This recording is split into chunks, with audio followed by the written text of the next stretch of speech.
Merci Monsieur Pfeffer pour cette présentation. On est forcément d'accord avec ces intentions générales sur le développement d'une économie qui emporte avec elle plus de performances environnementales, plus de performances sociales, plus de performances au niveau de la gouvernance partagée. Je pense effectivement que c'est un sens que doit prendre l'ensemble de l'économie.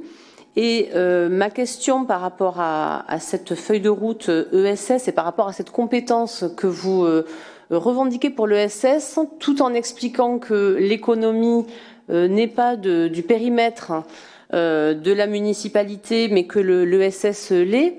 Voilà, ça m'interroge un petit peu parce que pour moi, économie, ESS, il faut emporter l'ensemble des acteurs de l'économie vers ce chemin-là.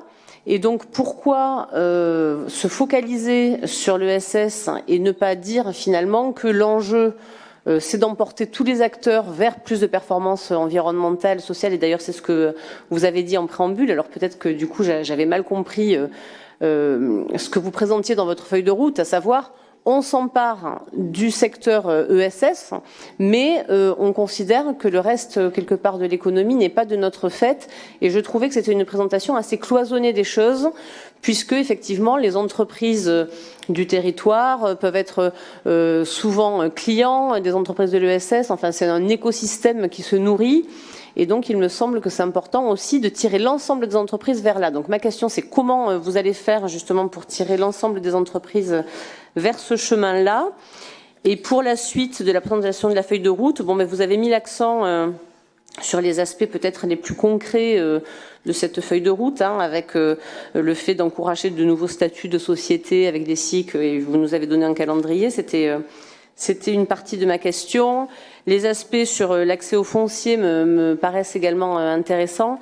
Je m'interroge un peu plus sur l'intérêt d'une monnaie locale qui vienne rajouter à l'existant. C'était un petit peu aussi la remarque que je vous avais faite sur la cellule TPE qui venait rajouter à l'existant du rôle des CCI. Et on a vu que très peu d'entrées finalement des aides s'étaient faites via cette cellule. Donc voilà, quel est est-ce que l'énergie que vous allez mettre à déployer cette nouvelle monnaie ne serait pas mieux employée justement à essayer de tirer l'ensemble de l'économie vers plus de performances environnementales? C'est toujours un petit peu ma question. La même chose sur la création du Conseil de l'économie et de l'emploi de demain.